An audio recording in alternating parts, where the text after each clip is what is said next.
that is keen on supporting early career researchers, upcoming researchers, and also sharing knowledge, especially within the African scholarship space.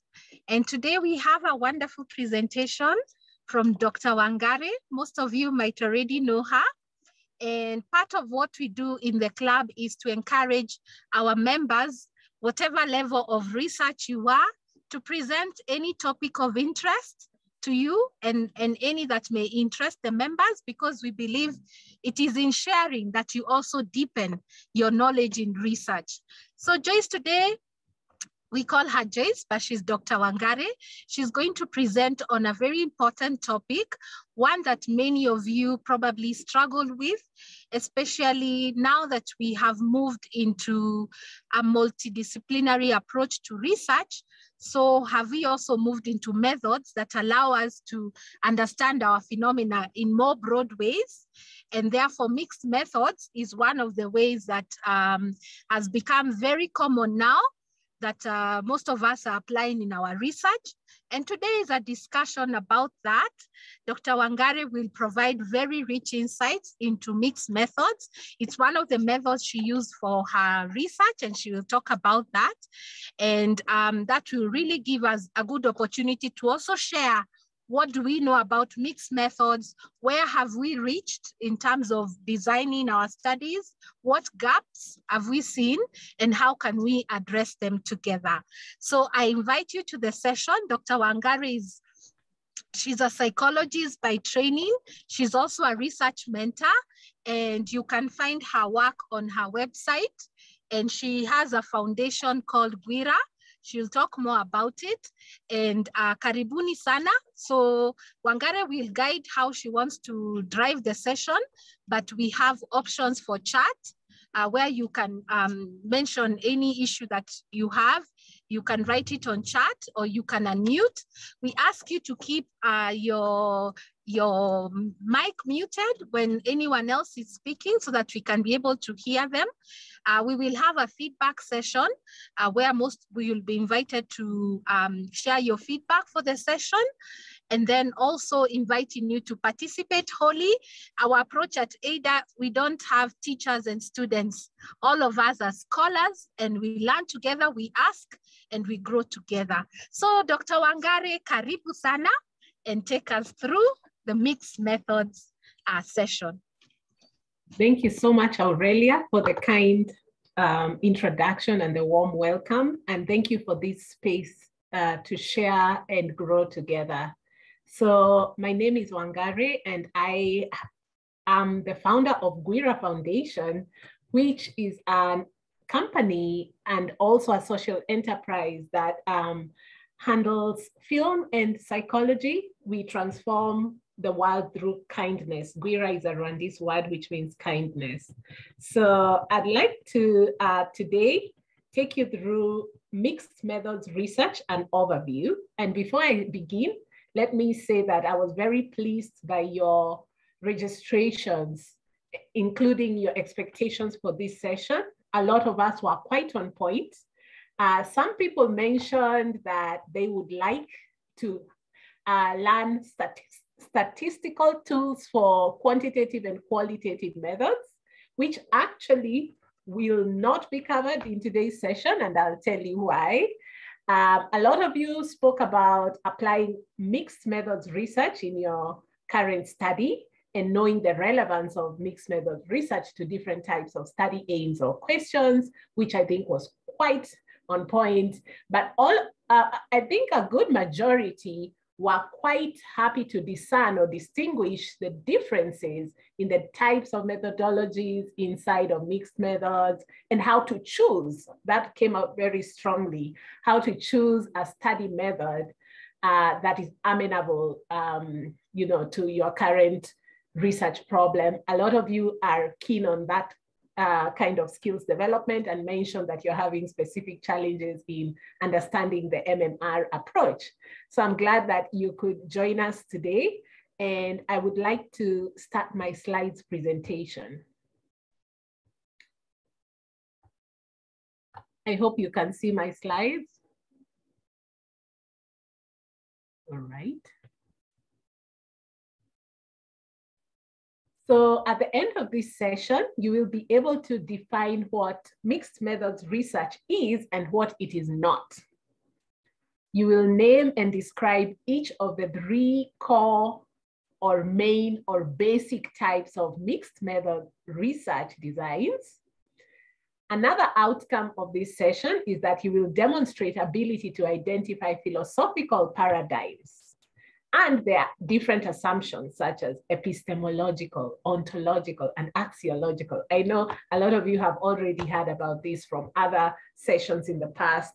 We had quite a number of sessions under Journal Club just on these philosophical paradigms. We've also had a host of webinars on qualitative research as well as quantitative research, where you could have already heard about these paradigms and assumptions. Number 4, another outcome is you will identify the benefits as well as the disadvantages of pitfalls and the core characteristics that distinguish mixed methods research. And number 6, you will be able to delineate the considerations and best practices in mixed methods research. Recently, the NIH as well as the APA have come up with best practice guidelines, which greatly improve not only scholarly work, but also grant applications in a lot of studies which actually utilize mixed methods research. So we will go over the 10 best practices in MMR. And lastly, you will determine the steps of how to collect, analyze, and draw inferences in mixed methods research. So now I'd like to take some sharing in the chat. According to you, what is mixed methods research? I have put up an interesting diagram there, which shows different philosophical paradigms, also called worldviews, designs, research methods, and in the middle of the diagram are research approaches. So if you look at that diagram, just to give you a clue, what do you think mixed methods research is defined as? So please type in the chat. I know some of you will be contacting Dr. Google, and that's still okay. So let's take some sharing in the chat. What do you think mixed methods research is?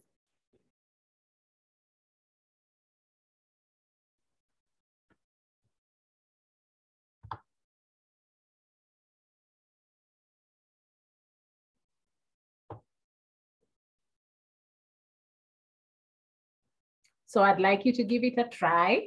In your opinion, what is mixed methods research?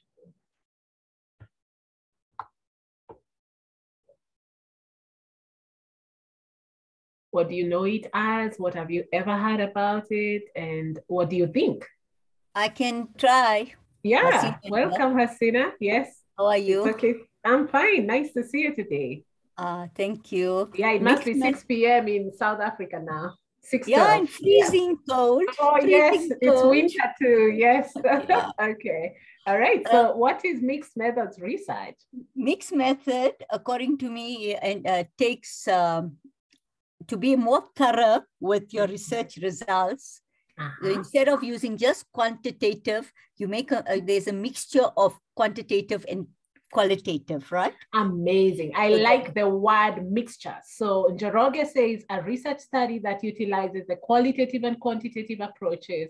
Doreen Sitali, research that employs both quantitative and qualitative approaches. It's interesting the verbs you're using.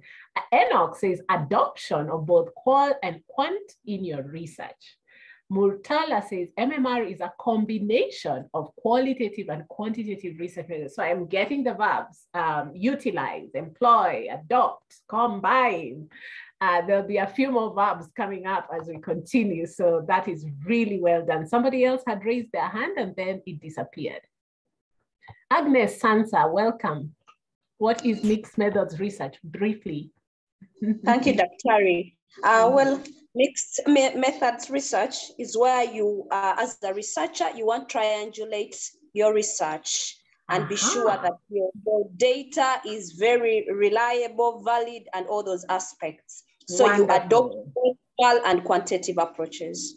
Great. Triangulation is one of the approaches of mixed methods research. I like the entire, description. You've given some examples and types of MMR designs, actually.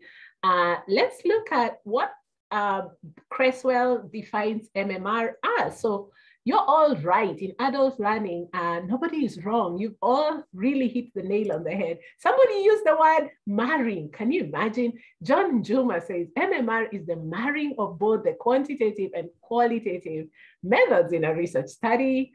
Ross McKenna, use of both qualitative and quantitative methods in the same study. Hasina says, mixed method is a research design, not methodology. Am I correct? We are going to look at that. So you're in the right place. It's a very good question. So some people will call it an approach, some a methodology. These words are used interchangeably because mixed method can illuminate into other designs that are already existing. For example, you can have mixed methods quasi-experiment as a design, right? So mixed method is written first because it's the approach that is qualifying the quasi-experiment method. So in this case, the research method is quasi-experiment, which would ordinarily be a quantitative design, but because it is employing mixed methods approaches, mixed method is used in the same, breadth. So really well asked question, Hasina. So let's proceed. So you've answered what is MMR. How many types of core mixed method designs do you know? So what are the basic or the core MMR designs? How many do you know? And can you name them? The different types of the core mixed method research designs? Not the complex ones, just the basic ones. Somebody say 3. Enoch Mas say 3. Yeah, let's see. Anybody else? How many are they? And do you know their names? Idris Salif who say 3. You can feel free to also name them if you like. So we have different types of mixed methods research. Might you know any of them, their names, by any chance? Anybody else wants to try? Exploratory, explanatory. Yes, we are getting there, Hasina. Idrissa says explanatory sequential design. That's one. Good. Anybody else wants to try? Convergent. Yes, Enoch says convergent. That's another type. And what's the other type? That I know Doreen Sitali says concurrent convergent, embedded, and sequential. Interesting. We're going to see which ones of those belong to which category. Idris says convergent stroke concurrent. All right. So keep typing in the chat. What are the types of MMR designs and can you name them? So mixed methods research is also called qualitative research. And here is a definition by Creswell, 2012. MMR is a procedure for collecting, analyzing, and mixing both quantitative and qualitative methods. Note the word mixing, also combining. Some of you used integrating, triangulating, those words are the verbs that we use when we talk about MMR. So we mix both quantitative and qualitative methods in a study for purposes of understanding a research question. Okay, so how many types of core mixed methods designs are there? There are 3, and some people got them. Some people wrote the whole list, some people wrote one of them. So the first one is convergent, also called concurrent design. Then we have explanatory sequential design and exploratory sequential design. Out of these 3 basic ones, a lot more complex designs are created. And you can have quite a number, there are tens of designs coming out of these 3 basic designs. And we'll look into depth into each one of them. So, all right, so what mixed methods research is not?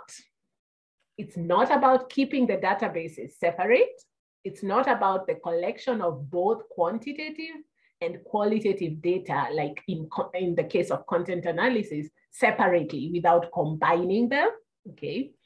It's not multiple forms of quantitative data. Like if you take two types of quantitative data, such as experiments and surveys, or multiple forms of qualitative data, such as interviews and observations in a single study, that is not mixed methods research. That is called multi-method, okay? So mono-method is when you take just one form.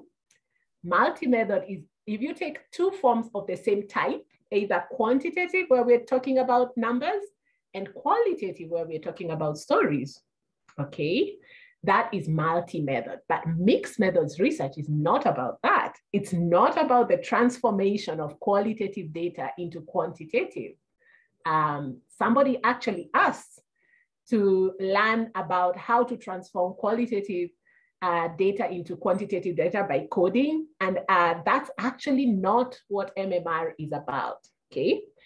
So it's not about only formative or summative evaluation. It's not about only adding in qualitative data into an experiment. It is not about simply using the name without the rigorous methods of combining the two approaches, okay? So that is what MMR is not about. Any questions so far? Somebody says note. Idrissa says note, concurrent can be subdivided into concurrent triangulation, concurrent nested, and concurrent transformer. Wow, this is great. You're going quite ahead of us, and that's wonderful. Yes, Agnes Sansa says sequential exploratory. Oh, people who are still answering the question about the designs. Idrisu, I had already mentioned that, so let's continue. Well done, everybody. This last person went into complex designs. Okay, so what are the reasons to use mixed methods research? The reasons or the benefits include, number one, most important, the strengths of mixing, integrating, synchronicity, triangulation, combination, and somebody even used the word marrying, okay? There's a strength in coming together. In other words, 1 + 1 = 3. You've heard of that formula, some places, all right? So what are the actual benefits? You get more detailed, clearer data, and you can reveal underlying reasons. So instead of only relying on the quantitative figures and patterns of numbers, you can also look at the rich descriptions and in-depth explanations of why the figures happen to be the way they are. So another reason to use MMR is when neither quantitative nor qualitative research methods are enough. So when they are not enough to answer your current research problem or aim, okay? And another benefit is when you need alternative perspectives. So then you will decide to use MMR. Some controversies, of course, the field of MMR began quite recently in 1985. So it's only about 37 years old. It's not very old. It's quite new. And, you know, the process of formulating it into a strong research body began with one, you know, Cresswell and his colleagues coming together, then writing up a few papers and presenting at conferences. And then when bigger bodies such as NIH and APA took it up in the States, it promulgated, and now it is across the world in every continent. There's lots of studies, including in Kenya, on MMR and the different, you know, paradigms and, you know, advances in MMR have gone all the way into statistical analysis, which actually we will not, you know, go into today. But one controversy that has stood the test of time is the fact that you have to be knowledgeable in both quantitative and qualitative research. So this course or workshop is considered one of the advanced level courses because you have to have an idea of what quantitative research is about and qualitative research is about. And when you've done the two, then you now create ways to merge them. And in order to do that, it's quite rigorous. You've got to balance your time and your resources to get a good quality study. And so we talk about how to determine efficient or efficiency. You know, efficiency is like when you use resources properly in the least amount of time. That's what we call efficiency. So in determining the most efficient designs, you find that sequential approaches are slower because you have to start with maybe quantitative in phase one and then move to qualitative in phase two. But the other types of approaches, such as concurrent and embedded approaches, are faster, yet it may not always yield higher validity in all types of studies, all right? So it's really tricky to know and be very well versed. It takes a high level of skill to understand how to do MMR studies. Another disadvantage is how and when will researchers determine whether MMR adds value? This is a question that has been raised by critics because they say, why haven't MMR researchers answered this question yet? At what point exactly in the study do you decide, okay, I think I can move from a concurrent to a sequential design for this phase of the study. I think I can embed, a qualitative design inside, this experiment. At what point exactly during the course of the research do you determine where MMR adds value? So again, another controversy that has been published a lot is that there are quite a number of designs, especially the complex designs. They run in lists, and there doesn't seem to be full agreement across scholars about how exactly you choose the specific design.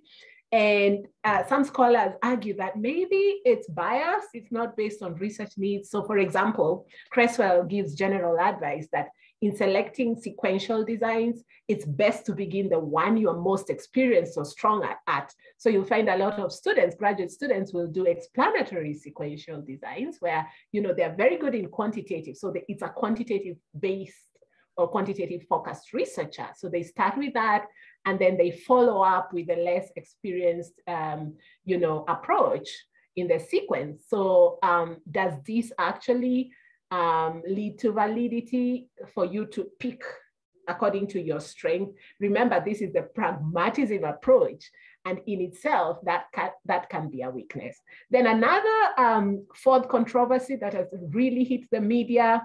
This one has been a cause of shouting matches in some conferences. You can't believe it, but the pragmatic approach is really interesting when you're trying to get like quantitative researchers to look at what qualitative researchers do and see that their paradigm can be combined with theirs. And sometimes it becomes as fundamentalist as, excuse me, just 1 minute.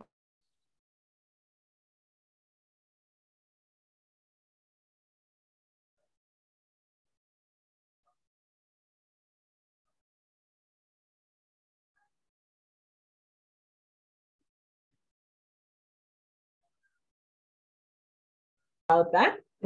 So this last controversy is very interesting, that many people will choose to focus on differences rather than similarities, and that's the reality. And so we've seen many conferences where MMR researchers argue from morning to evening, and this is the issue in summary called incommensurability, the idea that when you choose one paradigm, you inherently reject all other paradigms. So it's just like fundamentalism in religion.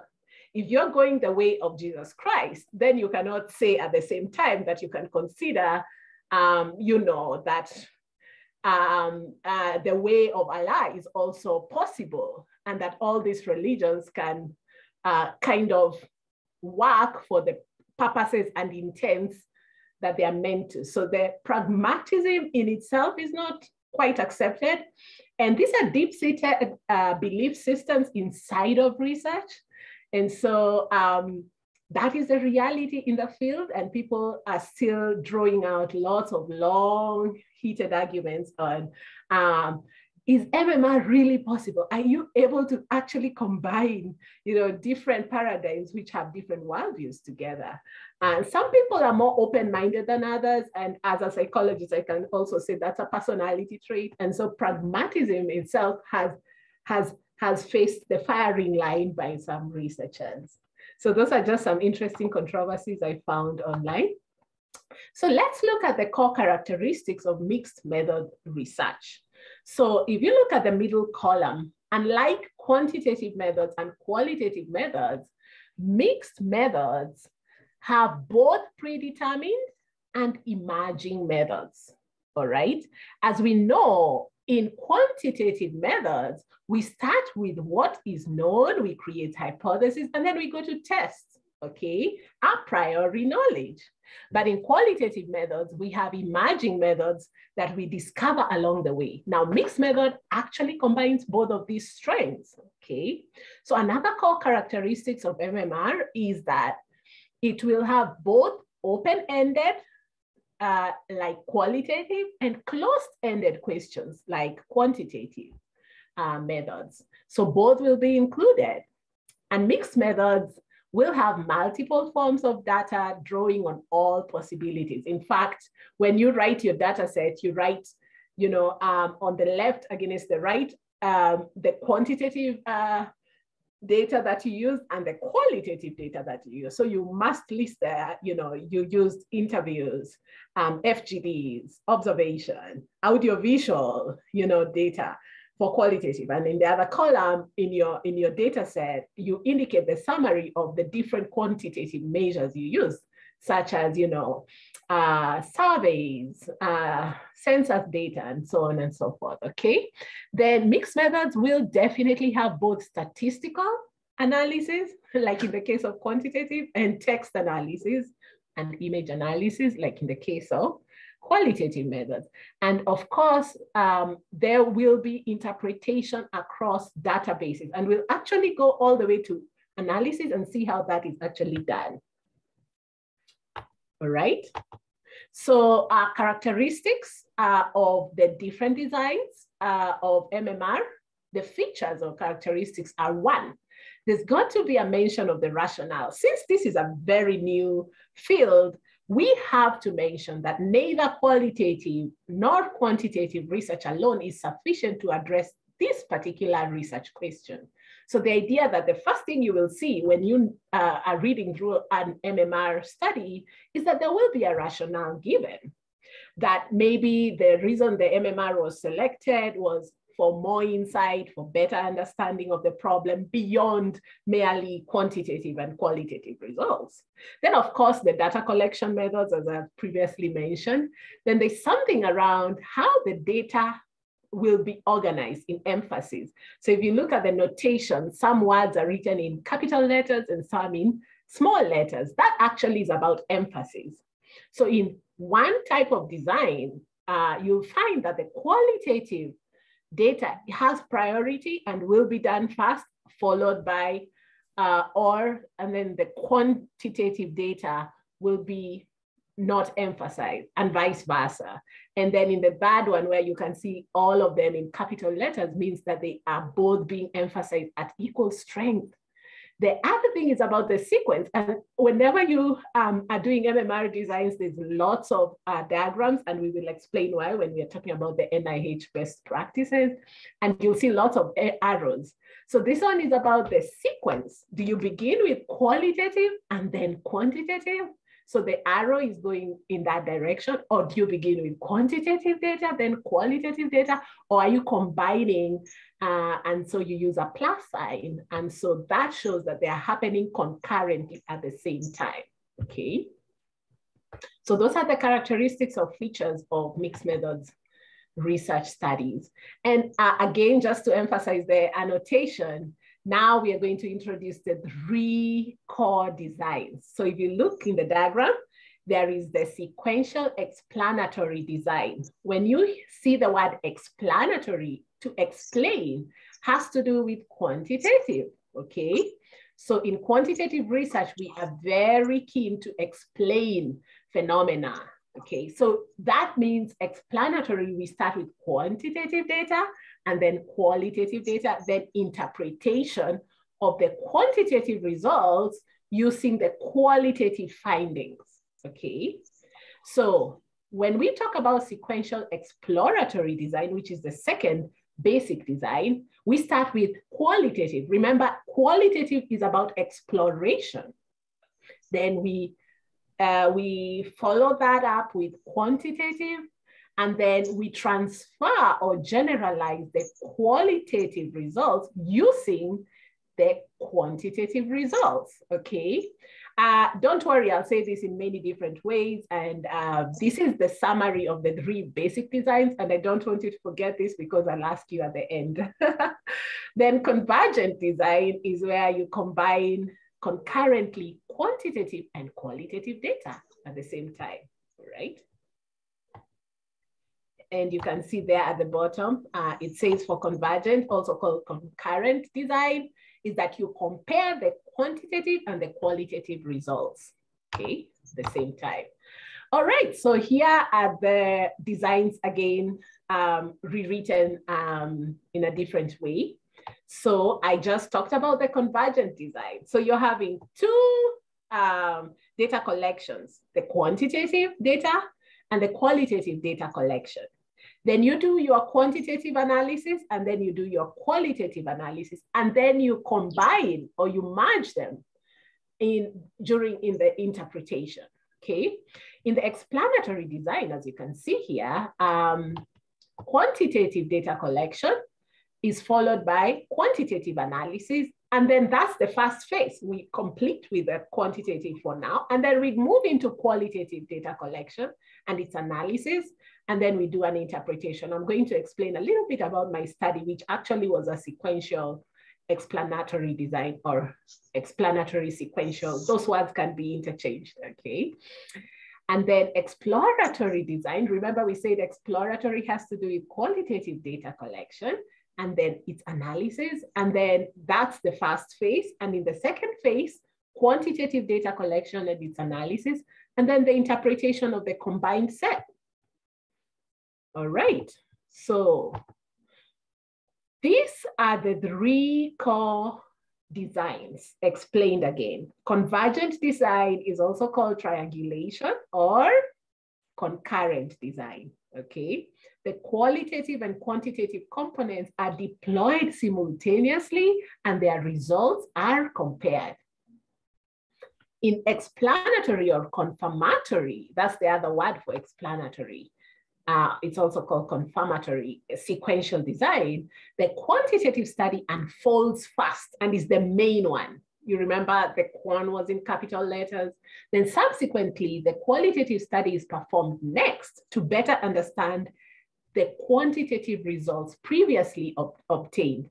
Now, there are some debates around embedded or nested design. I saw somebody in the chat saying embedded is another design. Actually, many scholars have now come to a broader agreement that embedded designs happen to be a type of a sequential design because you take aspects of maybe a quantitative phase and a quantitative analysis, and you use it to, you embed into a qualitative phase. So this is still contention. Some people will say there are 4 designs and embedded is separate, but actually when you nest a design or embed a design, what you're doing is taking aspects and you're going to sequentially, arrange them. So design is all about methodology or strategy, how you're going to actually go about your study. The third one, as I had said earlier, the exploratory sequential design begins with what? That's right, the qualitative study is the main one. From the qualitative study, hypotheses are generated, which are now quantitative, or you may also find the development of instruments. A lot of global research studies where maybe people would like to norm a test in a new population, like a lot of the tests that are written in my field of psychology are written in the West or in the global North. So a lot of this exploratory sequential design is useful in actually finding out from the people. For example, there was a very big exploratory sequential design study that was done in Rwanda, whereby they found that the way to measure depression in Rwanda is not the same way to measure depression, say, in the global North. So what they did is they went to Rwanda and elicited the views of people in Rwanda about what they think depression is as a construct. And then after that, they were able to now create a tool to test depression in the language that the Rwandese understand depression to be, not necessarily the language that has been there in the previous instrument. So they were able to develop a culturally sensitive instrument to measure depression in Rwanda. And that has been a very successful study, for example, in the field of psychology. There are some advanced designs there. We're not going to go into that today. There will be a training in about 2 weeks, and those of you who are interested and available can sign up. We hope to get a lot of you into that training. And in that training, we will actually get into more of the advanced designs. So in total, Creswell mentioned 6 designs, 3 basic ones and 3 advanced ones. So the advanced ones are the intervention, transformative, and multi-phase mixed research design. All right, I just wanted you to look at the notation in the last column there, and the design in the second column there. So you can see the convergent, also called concurrent design, has the priority of both qualitative and quantitative data at the same time. Okay, so for instance, a topic like factors influencing teachers in integrating the internet into their instruction. It's really possible to get the sentiments of teachers as to why they have not yet integrated internet or the new digital age measures into their instruction. It's easy to get their stories as well as also take some numerical data. You can run a survey with a Likert scale and get the quantitative data and then combine them in what we call a joint display table. So for every rating from the quantitative scale, you can also get the themes, which are the qualitative themes. Okay, so that's an example of a topic using convergent or concurrent methodology, mixed methodology. Then let's look at what we call sequential explanatory at the bottom there, the effects of English language learning on creative thinking skills. So when it is sequential explanatory, we mean that you will have quantitative. Maybe a survey was done with a questionnaire that had numerical data. And then after that, some items in the survey or all items were further explored using maybe an in-depth interview or a focus group discussion guide in order to really capture the in-depth experiences of the effects of English language learning on creative thinking skills. So that was done sequentially. All right. So this is how mostly you'll find them written in, these are just some examples of, some studies employing mixed method research designs. And this is how you'll find, the notation is written inside of journal articles. Oh, now we are going into an interesting phase of our training today is choosing an appropriate methodology. And I'm sure you've seen this diagram before on the different philosophies that inform our methodological choices and ultimately lead to some specific data collection and analysis techniques and procedures. So if you could think of philosophy as the universe, that would be the biggest circle. So here you can see a number of concentric, I think they are ovals, not circles, some concentric ovals, whereby in the biggest oval is actually the philosophy, or also called worldview. Philosophy is knowledge and how you get to know this knowledge. So some examples of philosophies are positivism, realism, interpretivism, pragmatism. Look on the outer circle.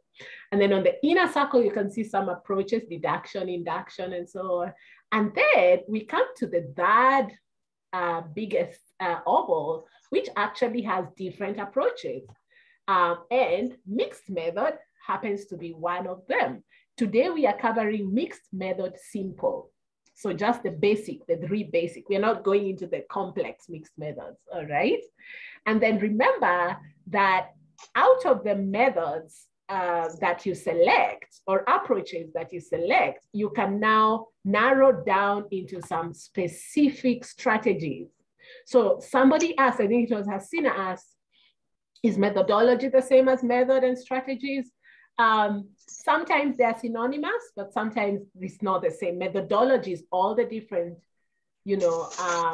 choices you can use to go about your research. And then we go down to strategies. Some people call that oval of strategies also methods. So you can see survey, experiment, case study. Case study is a method, okay?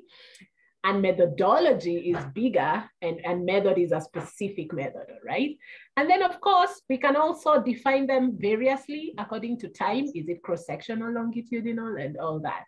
And then, of course, then we have the techniques and procedures at the very core of your methodology.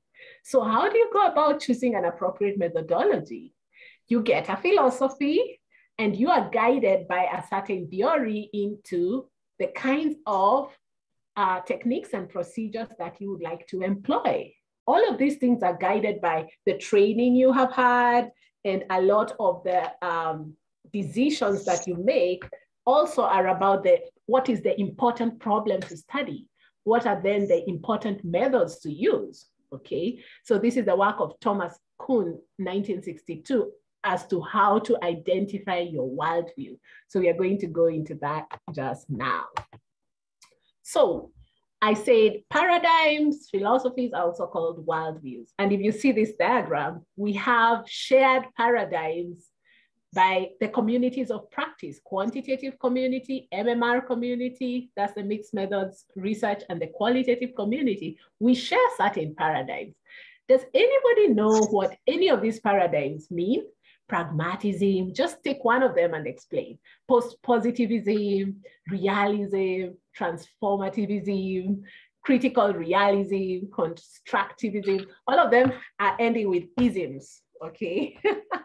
So could somebody please type in the chat what any of these paradigms mean? Say the paradigm is a worldview.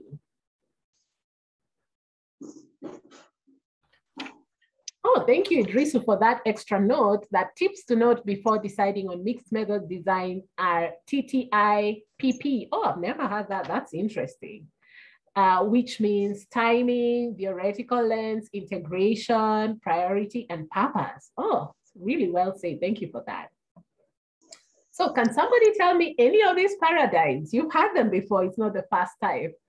Remember, you can also look up Dr. Google if you like.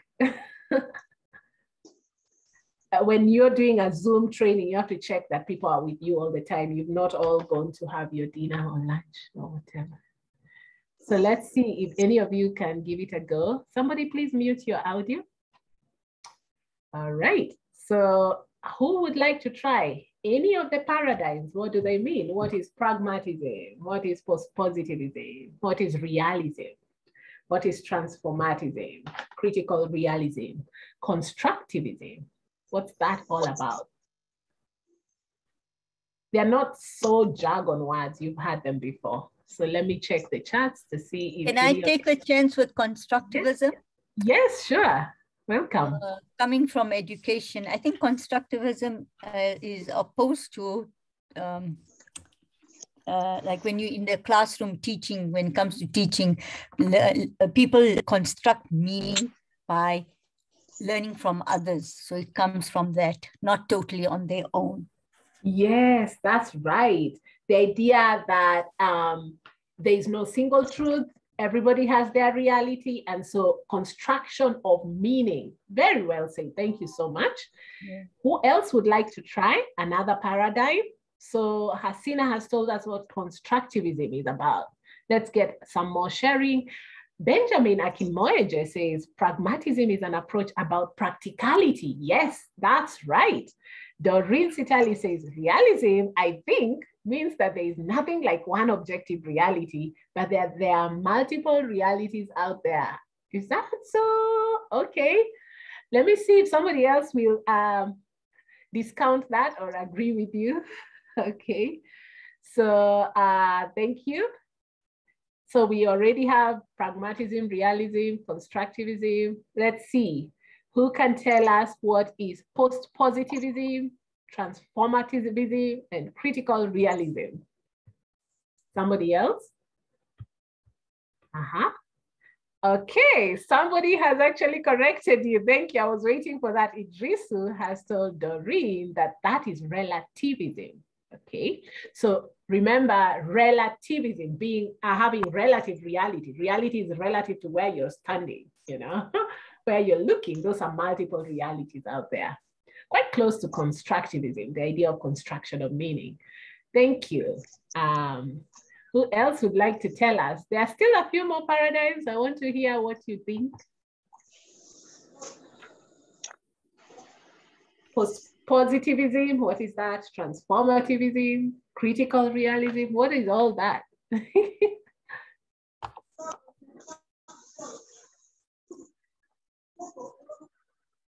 Somebody please mute your mic. David, please mute everyone. Thank you. I am still checking the chats. I think you're all thinking. Let me hope we are all together. Who else would like to try? Make it a habit to go back to all the different webinars of interest that we've had at Journal Club. That's why this is like a walk in the park. We're just revising. Idrisu Salifu says, post-positivism simply means adding logic to reality. Thank you for that. Okay. So if post-positivism means adding logic to reality, can somebody try? What does positivism mean?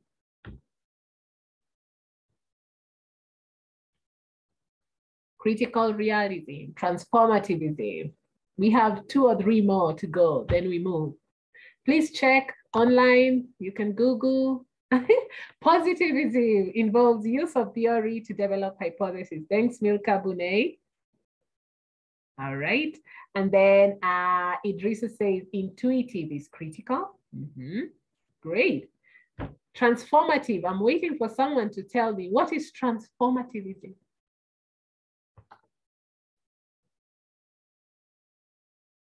Maybe we should start having watch parties for all our YouTube webinars in the past, because I'm not sure if you ever go back to check.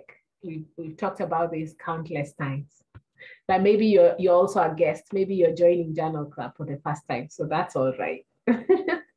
So who can tell us what is transformativism? Just check online and then let us know.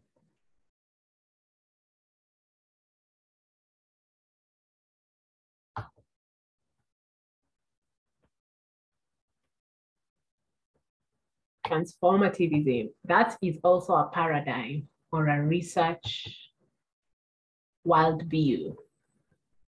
Okay, I don't see any sharing. Let me proceed in the interest of time.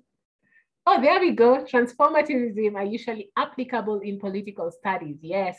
And what is it about? Okay, don't worry. That one I'll even give you an example. So here are the different explanations. Post-positivism is about determination. Okay. So coming out of what you know and deducing, you know, hypotheses and things like that. Reductionism, okay, the idea of, you know, analyzing things in the smallest units. Empirical, okay, somebody just said critical realism cannot be observed. It's independent from human perceptions. Thank you, Joyce Njogu. So, post-positivism is also about empirical observation and measurement, okay? And it's about theory verification, as somebody very well mentioned.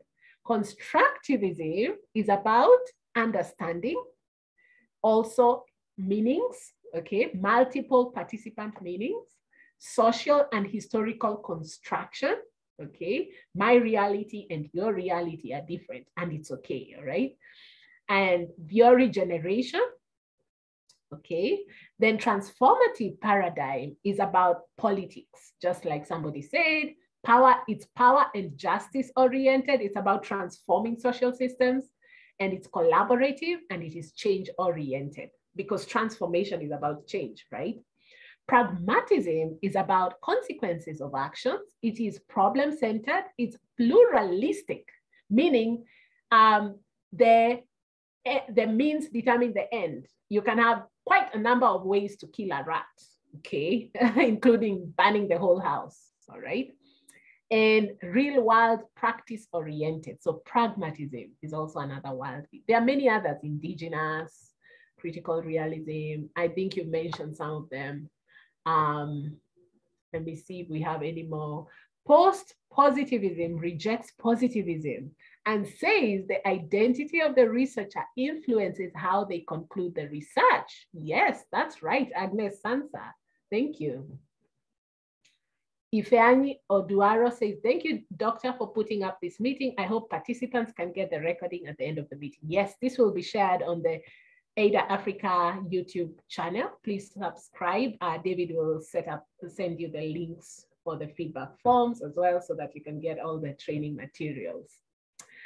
All right, so those are the different, just a few examples of the paradigms. Remember, there are many more indigenous paradigm and so on and so forth. We can even talk about paradigms that are more closer home, like African worldviews, such as collectivistic, you know, just different types of how you see the world. That is what a paradigm is. It's a worldview, basically. So let's go into philosophical assumptions. Again, this is just revision because you've seen it so many times in all our different webinars at Journal Club, but I'll try to go into a little bit of detail. When we say ontology, we are talking about reality. Epistemology is about knowledge and the researcher's roles, okay? Axiology is about values and judgments. So mixed methods research combines all of these different assumptions. For example, the idea of single reality or multiple reality in the ontology, okay? It's quite pragmatic because it will take an epistemological view of having the researcher as independent and distant, or close and interacting, like in the case of participant observation, you know, collaborating and being involved with participants. And then the axiological assumptions, such as being unbiased and objective, that is characteristic of quantitative methods. And mixed methods will also combine that with the qualitative approach, which the strength is about, you know, each person's reality and the positionality of knowledge. So these are the different assumptions that the mixed method studies will take. They'll actually combine both, right? So now let's look at one example of a transformative paradigm. If you look at its ontology, we said ontology is about reality. Under transformative paradigm, the assumption, the ontological assumption is that there are multiple realities that are socially constructed.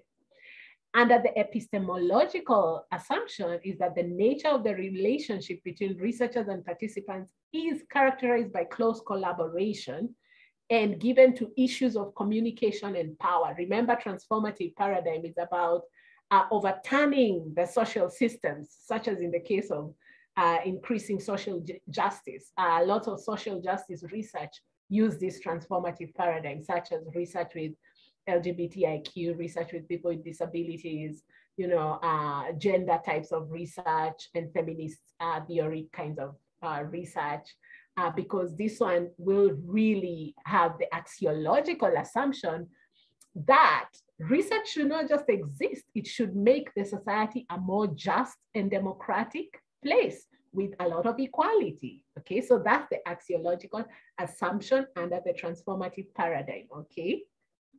So if you have a study, for instance, you're a social scientist, you will prefer mixed methods for working towards increased social justice. That's an example of a mixed methods research. My study in disability actually was under the transformative paradigm, okay? So I was able to justify the use of mixed methods research because of these kinds of assumptions that we need to shift around how people with disabilities access mental health care. That was my study. So I've given the link to my study. Let me also share it in the chat so you have it. Just a minute. So my study was actually an exploratory sequential study, and I'm going to be making it open source as soon as my university puts it up in our library, but you can open it here. It's actually downloadable, my entire thesis, which is at 233 pages. So have fun as you read that. So my study was on the relationship between psychosocial support concerns and depression among deaf adults in Nairobi and Kajiado counties in Kenya. And I first of all took some quantitative measures of depression, and then I took some qualitative categories, and I wanted descriptions of the experiences, the lived experiences of people who use sign language, in Kenya. And we found that there was actually a positive correlation in the quantitative analysis. We did a correlation and a regression, and I found that there was actually a positive relationship, meaning that when there are concerns with accessing mental health, the level of depression goes up. So that was a positive correlation. And on the other hand, I also found that there was a relationship between, psychosocial support concerns that were elicited by the deaf, such as, marginalization, oppression, discrimination. They really described in many instances in the family, at work, in social leisure activities, in private leisure activities, including even, just out on the streets. Basically, they had really deep descriptions about their lived experiences, trying to get support from people, and feeling really stressed that they are different and nobody understands them, okay? So that was my study, and I've also put up another example. Harmful practices prevail despite legal knowledge, a mixed method study on the paradox of child marriage in Bangladesh. I put a funny picture there just for people who like memes like I do. So there's a group of elders. Apparently they are ready to get maybe to pay bride price or to receive, I'm not sure. And they say, before we start, can we please see the inbox of the daughter-in-law? So it's quite interesting that you can look at both quantitative measures, okay? Maybe the inbox has some mobile money cash transfer, and you can count the amount of money that the prospective daughter-in-law has been getting. And you can also look at some qualitative data inside the inbox of the prospective daughter-in-law, and maybe look at, is she marriage material, Or in Africa, as we say, proverbially, had the man already started plucking the raw bananas from the tree? We talk metaphorically. There's a whole figurative language during dowry and bride price negotiations. And so we can take some quantitative measures and qualitative measures and actually do some research there. And a mixed method approach would give us the full picture of who is this person who is going to be matched with our son, and that we need to pay bride price for. Okay, so look at those examples that I've put in the chat at your own time. So now we're going to do a little group assignment, and I'd like for David to please put people in groups of 10. We will have 20 minutes for this discussion, but wait until I give further instructions. I see we are about 34. So I think one group will have maybe 11 and another 11 and another 10. So what you'll do before you go to your group breakout discussion is that you will consider this picture. You can see the picture on the screen, which says, when you have more than you need, build a longer table, not a higher wall. So this is just a made up topic I just came up with. So your group assignment is, consider this topic. Does being rich increase altruism? Altruism, the idea of being generous, being giving, when you're richer, does it mean that you're more generous? So what I'd like you to do is to design 3 aims of the study. And in mixed methods research, we have to come up with a quantitative aim. Okay, so remember in the example I had given earlier, let me just go back to the earlier example. I had talked of some quantitative measures we can use, okay? We can look at the mobile money cash transfer amounts, in the inbox of the daughter-in-law, okay? We can compare that with a qualitative description of the inbox messages of the daughter-in-law, maybe using a theory called holiness theory to check how holy she is before she comes into our family, okay?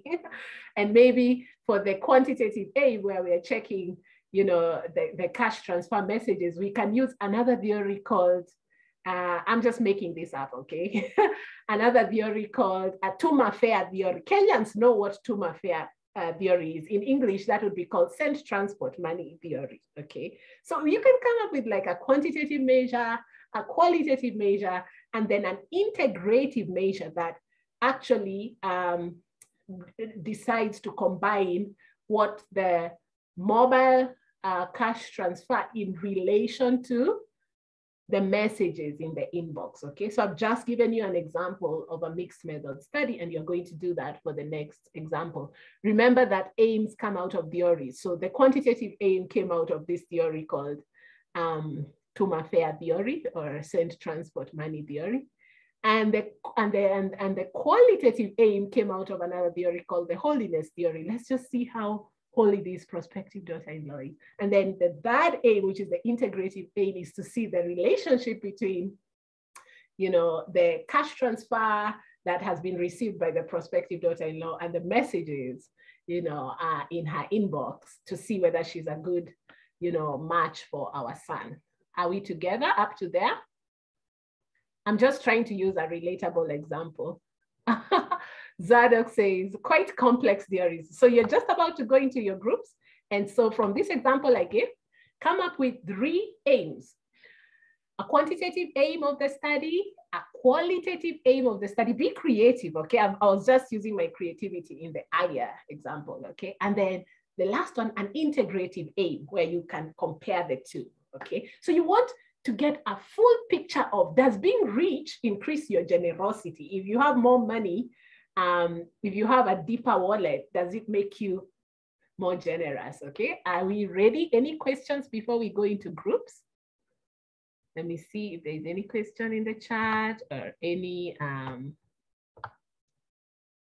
no question, no hand raised. Okay, David, are you ready to take us to our groups? Yeah, let me stop All there. right, so we are 35 now, so there'll be 11 people per group, except me and you. Don't put me in any. You can just put 10 minutes. For now, we can add time later.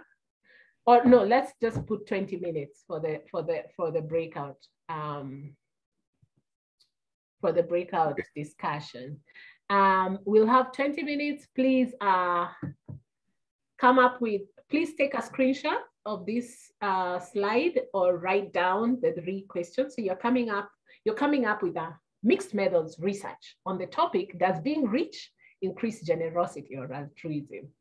You have to come up with 1 quantitative aim of the study, 1 qualitative aim, and 1 integrative aim of the study, so that we get a full picture of the complexity of this all right, phenomenon, okay? Great. So some quantitative measures may be the length of your table. I'm just kidding, that's a metaphor.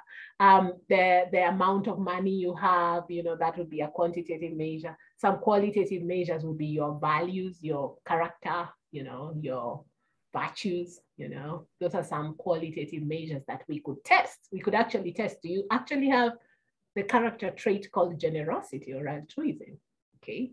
Then integration is all about the relationship between the two, so that we put them all in 1 data set. All right, so at this time, I'm going to just wait for David. David, let me know if you need anything.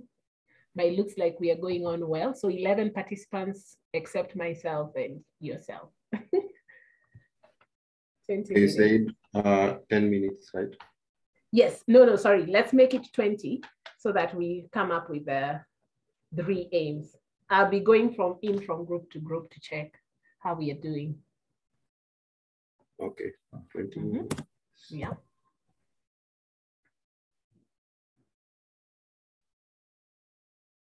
$20 minutes. Then we'll have some group presentations. Please elect a group leader for the presentation when we come back. We'll write. Yes, welcome. You can open the rooms now. Members, please go to participants and open the pop-up box and just click join where you have been assigned. I can see people are moving. Yes, thank you. Keep moving. You just join the room that you've been assigned. Yeah, keep going, keep going. Great, wonderful. So you can pause the recording, David, and monitor in case sometimes people's internet buffers, and when they come back, you check the number of members in each group and just take them to any group. So members, if you happen to be in any different group, don't worry. It's okay, even if you are not returned to the group you were originally, in case your internet cuts off. Okay, great. David, is everybody back? I believe so. All right, wonderful. Welcome back, everybody. And let us now take some sharing from each group. And before we do that, I just wanted to share some verbs we use when we describe quantitative aims. We use verbs such as, causes, influences, effects, relationships, determinants, factors. When we talk about qualitative aims, we have different verbs such as explore, generate, develop, create, meaning, personal experiences. And when we're talking about integrative aim, is about the relationship. So let's see which group is ready and who are the group leaders. Please raise your virtual hand if you're ready. I will take sharing from any of the groups in any order with whoever would like to go first. I'm not sure if we had enough time for our discussion, or did you want a few more minutes? A few more minutes. I see. Zoom has that very rude way of returning everybody back to plenary. So, but unfortunately, because of time, what we will do is we will just share whatever you came up with so far. So who would like to go first of the three groups?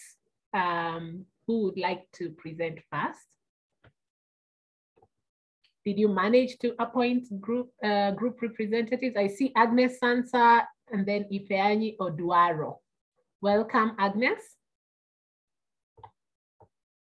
Thank you, Dr. So I'm going to be writing on the whiteboard what you say, what you come up with. So you may start.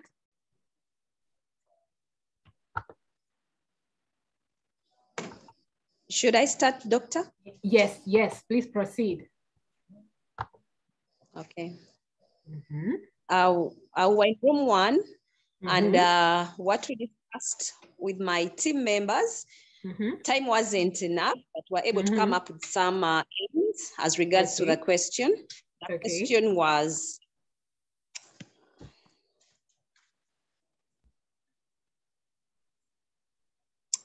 does being rich increase altruism? And the first question that was supposed to do was design one quantitative aim of the study. And the second one was design one qualitative aim of the study. And the third one was design one integrative aim of the study. And what we came up with as a group, the first aim, that was quantitative aim, was number one, to examine how social status affects altruism. Okay, to examine how social status affects altruism. That was aim one. And then aim two, our aim two was to explore the attitudes, of high earners as regards to altruism. All right. And number three, we are still debating, we hadn't concluded, was to investigate and understand the patterns of high and low income earners. Oh, I see. That one is interesting. Investigate the patterns of high and low income earners. Oh, I see there's a easier way to do this, but I was just noting the verbs only. Okay, thank you. Let's take the next group. Ifeanyi Oduaro.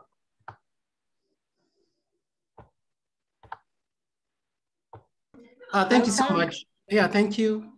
A quick one. We actually looked at the topic. There's being rich, increase, or tracing. And so we deliberated, and then we came up with 3 aims. That's one for the qualitative, another for the quantitative, and then a third, to look at the integrated aim. Now, the first aim we had is we look at the qualitative, and then we also try to play around the income aspect, and then, like the first speaker also said, the status. So we say to determine the income level and altruistic behavior, to determine income level and altruistic behavior. Then in terms of the qualitative, this aspect, we try to look at religion. And so we say to understand the role of religion in altruistic behavior.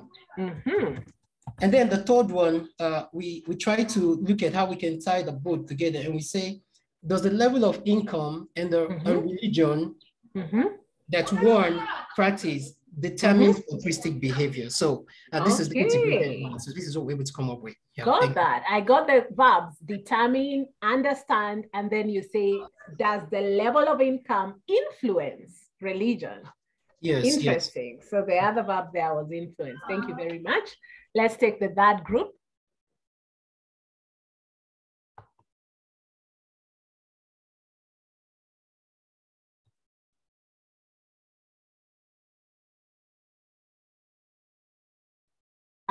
Did you have a representative in the that group? Okay, I'll take it for the group. So the first one is quantitative aim would be to determine whether socioeconomic status influences level of altruism. Okay. Second is to explore whether intrinsic values impact on socioeconomic behavior. And the third one was not quite brushed up yet. But if I could come up with a wild guess, it would be just to maybe establish a correlation, whether there's a correlation. Okay, nice guess. That is quite quantitative. But I know it's such a very bad guess, but well. Yeah. So the integrative aim actually is the feature of mixed methods research. And all of you groups have really tried, because you've had a quantitative aim and using the verbs that actually denote that. And even just from the factors you're mentioning, all of your quantitative aims were correct. The qualitative aims, I could see from the verbs denoting them: explore, understand, explore. Those are actually qualitative aims. And then for the integrative one, I think we could have used more time in order to come up with an integrative aim. The idea of comparing, factors, one that could be a quantitative factor and the other one that could be a qualitative factor. If you see the example of my study, I took psychosocial support categories. So the concerns of deaf adults in different settings, in the family, at work, during leisure time. And then I took each of the themes and compared with the level of severity of depression, which was a quantitative measure. And I found that actually those people who are deaf and hard of hearing and use sign language, actually, whenever they are interacting, those who have high depression have higher psychosocial support concerns. And I was able to describe what those ones were. So that's kind of what many groups sort of missed the mark on the integrative aim. The one that came close was the second one, influence of income and religion. And it can even be fine-tuned further, but very good trial for all the groups. So remember the integrative. So one of the considerations is that the integrative aim needs to actually show the relationship. That is where actually you integrate the two aims, quantitative and qualitative. Okay. So let's again just brush over. So what is your what is your paradigm, methodology, and methods? So I had mentioned this, I'll just say it in passing. You need to really determine your paradigm in order to select from a set of methodologies, your chosen or preferred methodology, and then you can take a specific method. And this all comes from the kinds of questions, from the examples we've given, the kind of question that you prefer to address or you seek to address. Okay, so let's look at some considerations in deciding on an MMR design. One, you must have skills. You have to be knowledgeable. We already said that. You have to have the ability to collect both quantitative and qualitative results. You have to understand the basics of MMR design, integration, meta inferences. Meta inferences are the fact that 1 + 1 = 3, that aside from just qualitative and quantitative, there's something new that the integrated database actually creates, and you can infer, you know, from the integration itself. You need to read books or journal articles on MMR and just know the methodology in and out. Then you've got to consider that your problem or question cannot be answered solely by qualitative or quantitative research by itself, therefore the need to combine both. And then you have to have time and resources for a rigorous study, and you've got to know when to do the mixed methods research. There's a video link there, and on your own time, it's just 6 minutes. You can actually watch, and it really explicates each of the purposes, components, and explanation, just what we've said, but said in other words. Nowadays, if you just go to YouTube and at the end you write MMR design and at the end you write animation, you can get even animated videos that have cartoon-like characters to help you really get the concepts. So this is a tip for you when you're trying to quickly cram in ahead of an exam, or you're trying to understand a concept really quick, you can actually get an animation. So let's skim through the 10 best practices for your MMR study. The source of this is the NIH, as I had mentioned earlier. Recently, because of the high interest in mixed methods research, there was an overwhelming response by a lot of governmental bodies. NIH gives, you know, federal grants all over the world, currently including even the Global South, for large global studies, and therefore they needed to come up with best practices because they want to give you money to do this grant, and a lot of times you're going to pick a mixed methods research approach. So they have 6 things that they must see and 4 things that are optional. So 1, you've got to name your mixed method design. You've got to present a diagram. It's very visual, and when you put it in a visual format, it's easy for different people to quickly understand your design procedures. Then you've got to give us the rationale. Remember, I said the justification, because MMR is new, not many people have used it. Therefore, you really have to tell us why you chose MMR, and this could not have been maybe a quantitative or a qualitative study. Then, number 4, you've got to state how integration was accomplished. So at what point did you actually start integrating the data? Was it when you had already finished the quantitative results and then you thought, oh, let's take some qualitative findings to just check, you know, triangulate the quantitative results, for instance. So the specific point of integration must be labeled, okay? And you've got to state your meta inferences from integration. I've already mentioned what meta inferences means. The number 6, you've got to state your philosophical position. So a lot of times it is not mentioned, especially in scholarly work, but when you're doing a grant, you're the expert who is supposed to use your research understanding in order to drive a large project. Therefore, it's good to actually state your philosophical position because it gives people an idea of the limitation of your approach and your worldview, you know, the angle from which you're seeing the world, okay? Optionally, you also include a planning or implementation matrix table that has just the stages of research, the ones we know, you know, from the aims all the way to, you know, the findings or results, exactly how you're going to do that, and with a little line that has markers of a time scale as well as to when you're actually going to complete that, okay? And then number 8, you've got to write the quantitative aim, the qualitative aim, and a mixed methodology aim, just like you did in the previous exercise. 9, optionally, again, this is not a must, but it's important. You've got to link your conceptual framework to your design. Remember, your conceptual or also theoretical framework will guide the methodology. So I've given an example of some theories guiding the first example of the MMR research I was telling you guys about. Okay, number 10, you've got to present a data table that lists your quantitative and qualitative data so that people can see how you're integrating the databases. So what are the steps? Starts with determining if a mixed method study is feasible. Number 2, identify a rationale or justification. Number 3, identify the data collection strategy and type of design. Remember, we talked about priority, sequence, and also visualization. You've got to put everything up in tables. Step 4, develop quantitative, qualitative, and mixed methods research questions. You guys have done it very well just now. Step 5, collect quantitative and qualitative data.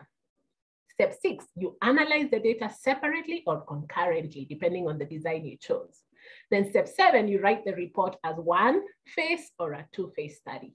So those are the steps in conducting a mixed method research. So some examples here you can see in the first core design, Convergent, we have a quantitative component and a qualitative component. This is a hospital. So they gave surveys upon discharge about the patient's health. And then those surveys had like scale items and there were numerical data. And then they also, at the same time, gave face-to-face semi-structured interviews and telephone follow-up interviews. And then simultaneously, concurrently, this data was integrated. So you can see where there's a broken arrow that is actually indicating the specific point of integration. So the integration began at the study design level, actually. And so you can see that the data is already integrated at the methods level again. And then finally, the data is also integrated at the analysis level, where you take all the surveys and all the interview data and put them all on a data display table.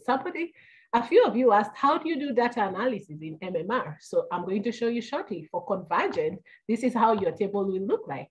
So you have quantitative scores, for example, high, medium, low, those are numerical. Then you set up themes, which are now quantitative. Remember, they're being done together at the same time. And for each of the theme, you can actually take an excerpt or a quote and put it there. Then out of the themes, you can see all the vertical columns. At the bottom there, you get insights, all right? And across the rows where you're having the quantitative components, you're also inferring a lot of things. Now, if you look at this last box right here, where it is, how do you call it? Bottom right, the last insight, it really has got all of the themes and all of the scores, right? So that is actually going to be your joint display table for Convergent design. All right, then next, let's look at the other design. Remember, we said there are 3 basic designs: the exploratory sequential design. So you'll obviously start with qualitative, then you'll do in phase 2 quantitative. And in phase 3, you finalize the measurement. This is in the process of, maybe validating an instrument in a new culture, as I had mentioned earlier, in the case of Rwanda. So this is how your data display table looks like, actually. So out of a lot of qualitative stories, you can now begin to make some measures different inside your quantitative tools. So you can begin to shift around, a lot of the quantitative measures. In quantitative statistics, what do we talk about? We talk about error margins and, all kinds of quantitative measures, correlations and things like that. And so you can see quite a number at the last column there, the changes that have been made to that instrument after the stories that were elicited from participants. Then lastly, the explanatory sequential design. Of course, you start with quantitative and then you use quantitative results to inform qualitative, and then you design and implement that, and then you interpret the connected results. Somebody is writing on the slides by mistake. So combining them into a holistic view in order to confirm the quantitative results that you had begun with. So that's the explanatory sequential design. How will your analysis look like? Your joint display table will look like this. So remember, you started off with quantitative scores. So maybe you grouped them. High scores, median scores, low scores, and these are all numerical. Then you have some follow-up qualitative themes. Theme 1, theme 2, theme 3, you're actually going to write out the theme. And then out of that, you get the inferences. So this was actually my design for my study, for my doctorate. And I was able to infer, especially because the qualitative themes really added rich value to the quantitative figures. So lastly, somebody asked about ethical issues, how to reduce bias. So the idea of drawing meta inferences is to look for fit between data sets, okay? So you're integrating two data sets. Is there concordance? Is there expansion? Is there complementarity? Is there discordance? So if you find a lot of divergence in data in quantitative and qualitative data sets, you can do about 11 strategies. You can reanalyze, you can go back and check, can look at your methodological rigor, how deep and how thorough was your methodology. You can look at the sample comparability, sometimes because we know in qualitative design, we use relatively smaller samples. Then look at the match between qualitative and quantitative. Look at your intervention work as a whole, especially when you're doing field kinds of research. Then you can try to find a way to explain it using theory maybe, or find another plausible interpretation of why there's a big divergence, and try to get new perspectives, maybe go back for additional data collection. It's just like in qualitative research, in mixed methods research, because of the qualitative element, it's very okay to go back and collect a few more data sets to confirm, what you're finding so far. Then look at possible interpretation and whether the interpretation is valid. That's it for now. And I have put some resources there for your further, reference. Great. So we have about 10 minutes to the top of the hour. Let me take some questions and comments. So I'm seeing a lot of you haven't asked any questions, which means two things. To a trainer, it means either everybody has understood everything or everybody has understood nothing. But I hope the latter is true. So Hasina asks, where does the quasi-experimental name come from? That's a really good question. Quasi-experiments are actually about where does the name come from? So who would like to answer that? John Juma, are you raising your hand to answer Hasina? No, I have another question. Oh, okay. Let me hear yours and then we'll proceed. Okay, just clarity on this issue of grounded theory. I don't know if you can question to that because I didn't hear you talking anything about it.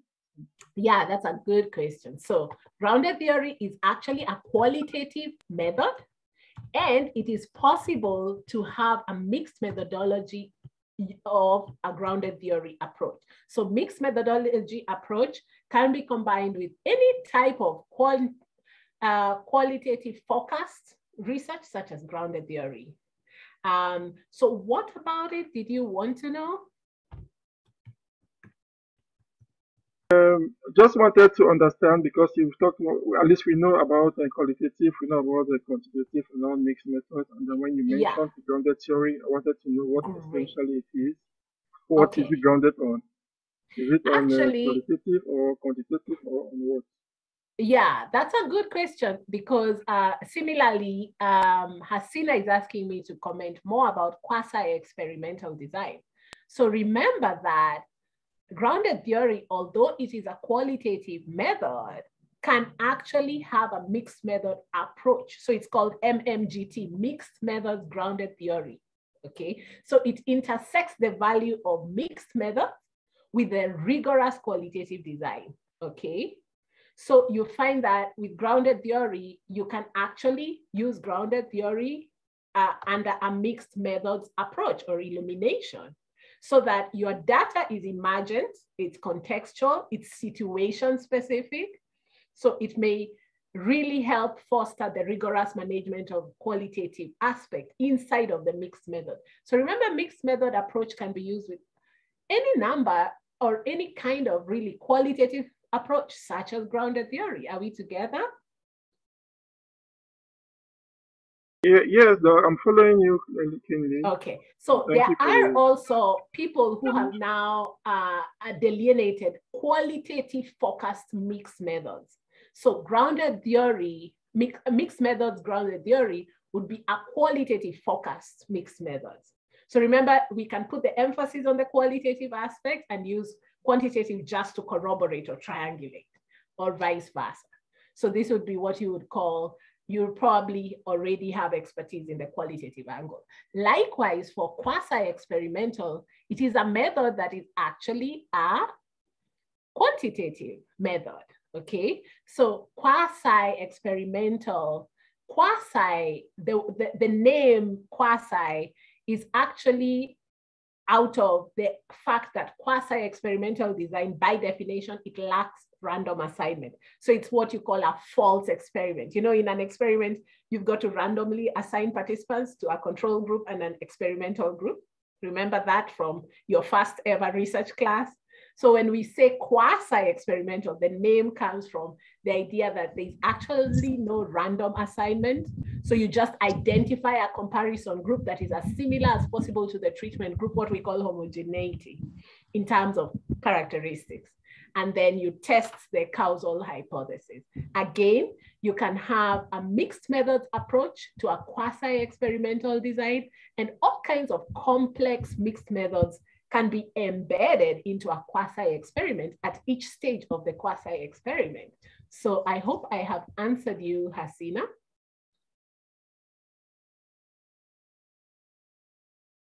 Yes, so something to think about. But is it, does it have to be does it start with a quantitative? Not necessarily. You can embed even qualitative measures in the first step of a quasi-experiment, okay?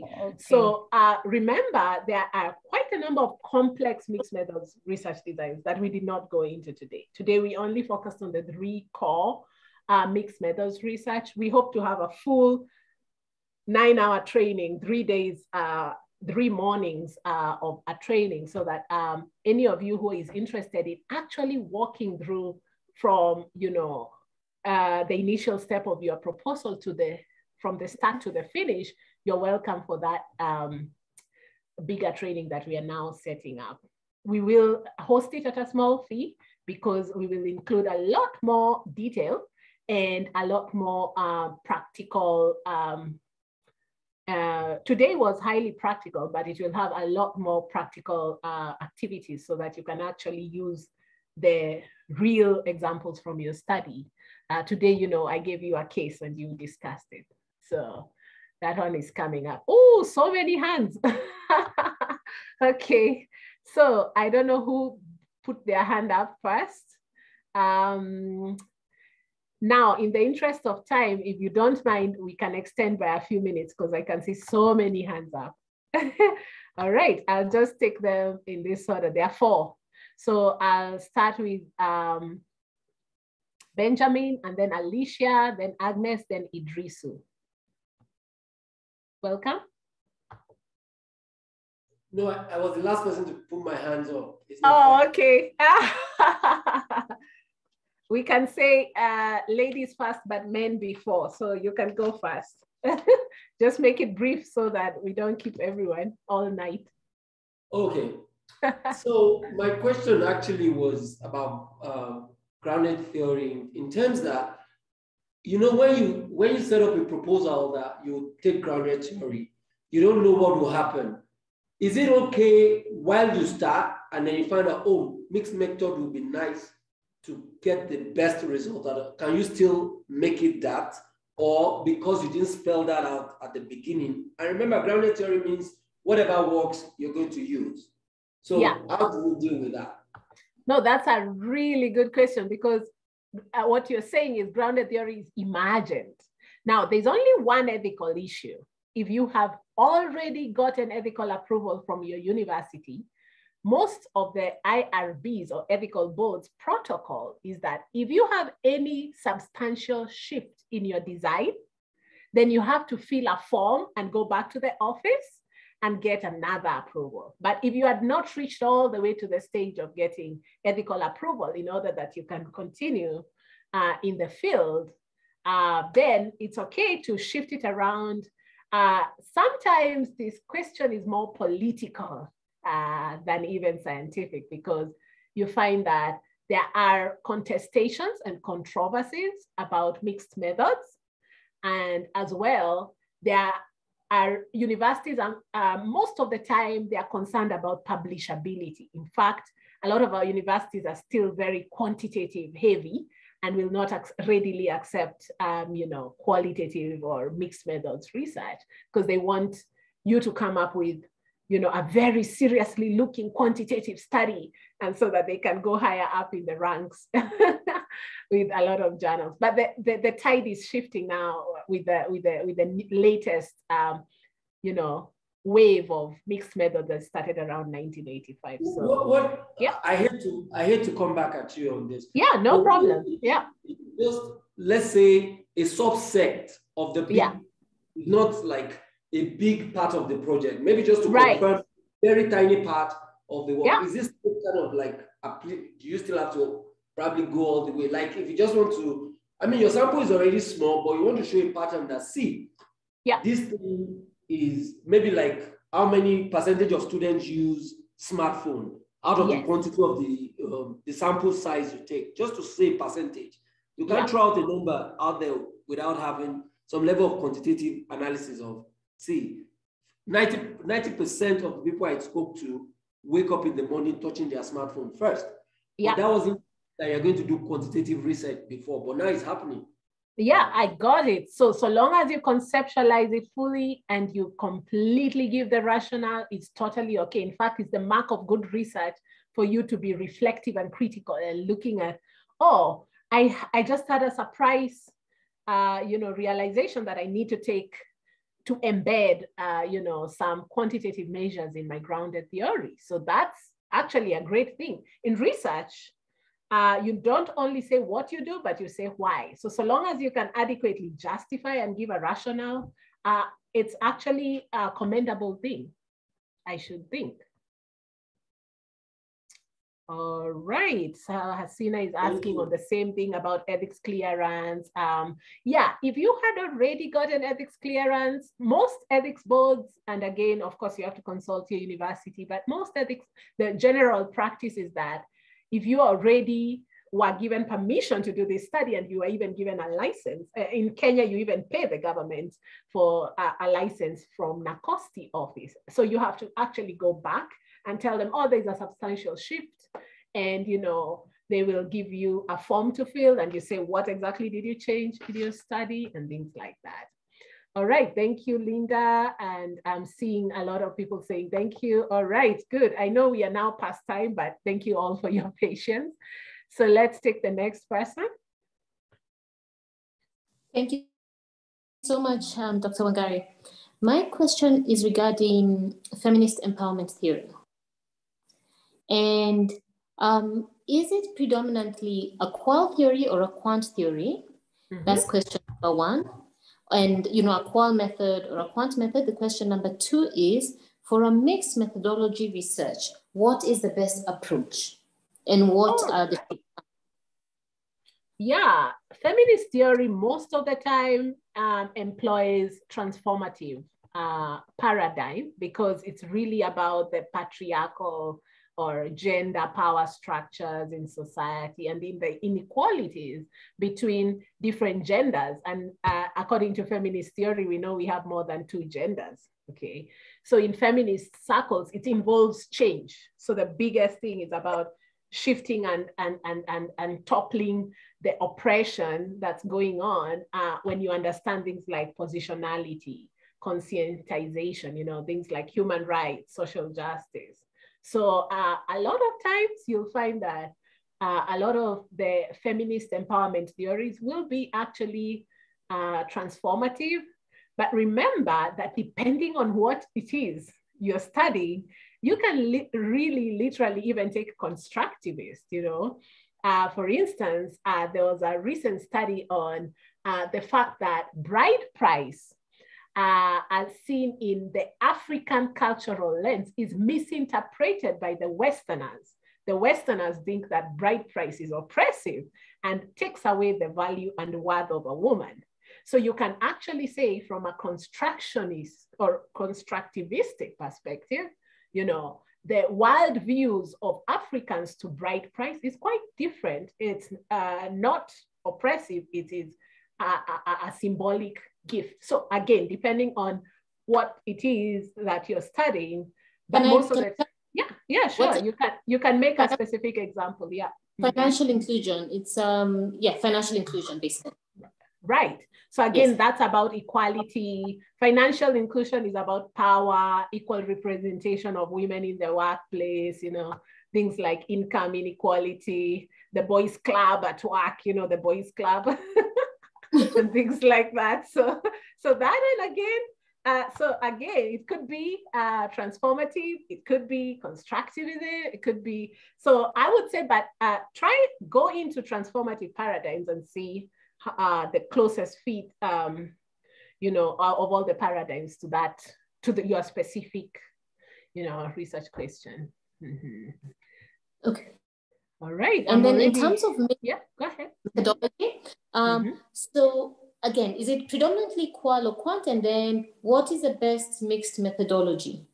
Oh, that's a really good question. I am a pragmatist through and through. So guess what I'm gonna do? I'm just gonna throw a spanner in the works. It depends.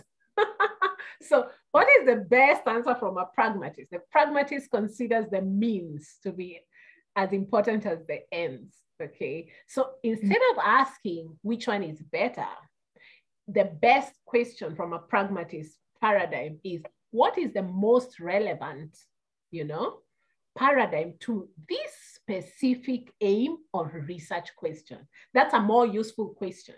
Okay, so we could even do strengths and weaknesses, pros and cons, you know, until we come up with, you know, which is the really best, approach to use. And the work of even deciding on your philosophy, you can look at Thomas Kuhn, Thomas K-U-H-N, Thomas Kahn, 1962, how to identify your worldview in order for you to nail down, you know, your best approach. Because your worldview is shaped by your personal experiences, your view of reality, the kind of training you've done. Like a lot of us who are social scientists have particular trainings in certain worldviews, okay? So that already shapes how you understand how reality is known and things like that. Does that make sense? It does. Thank you so much. Great. Okay. Next. Yeah, thank you so much, Dr. Wangari. I would like to get clarification from you. What influences you to employ explanatory sequential research design under MMR and not take on explanatory sequential research design? Oh, I like that question. No, I really like that question. Can I tell you the real truth? I was arm twisted by my university. So my university is quite elevating quantitative over qualitative. There was a huge debate. They really didn't even want to see anything qualitative. I kind of insisted. I kind of said, no, it's good. Let's check qualitative findings to confirm the quantitative. And it really helped even with my word count. You know, in Kenya, the government says that for doctorate, you have to write 50,000 words. So at least by having a robust methodology with both quantitative and qualitative, I was able to keep writing so that I met the word count. Some of my colleagues who are only doing quantitative were they ran out of words, you know. So I would say that a lot of universities are very quantitative focused. So they'll have you do the explanatory one. So that you're starting with the quantitative and then just triangulating, adding on the qualitative, you know. I would have actually wished I wanted to do a qualitative study pure at the beginning, and they were like, no, we've got to see some quantitative measures for it to be a true research, which is ridiculous, but Yeah, all right. Thank you for the question. So, Dr. The implication here is you're not drawn by the research questions. You just take on depending on what the university and the supervisors want. That is what guides you to. Yeah, what I was saying, it is not prescriptive. What I was saying was not prescriptive. You asked me my experience. Okay. So, but it's supposed to be guided by the research aims and the questions. But what actually happens, you know, when we say things qua ground, we mean what's actually the reality on the ground. Sometimes it's slightly different. Okay. So yes.